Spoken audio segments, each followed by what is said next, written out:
Hi there, and welcome to StockSync.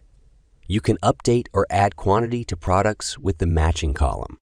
On the matching column of the feed, find or select inventory quantity from the store product fields.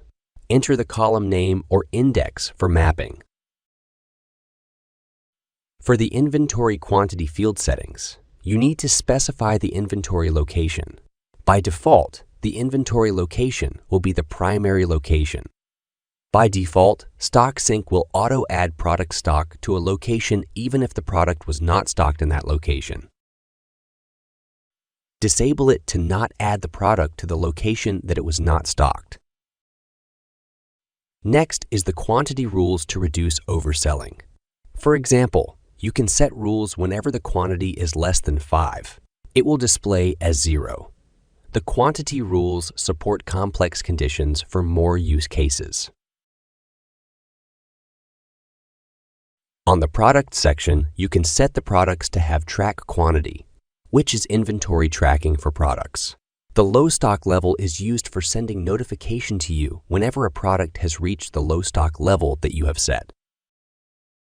In the Quantity option, you can set either the value from feed to overwrite the quantity in store or add deduct from the quantity in store or just deduct from the quantity in store.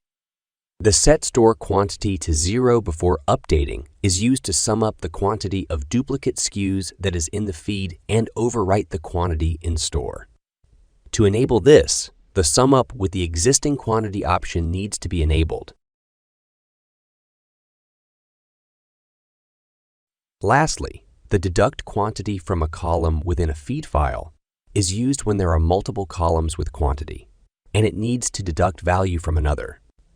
For example, the second column is quantity and third column is sold quantity.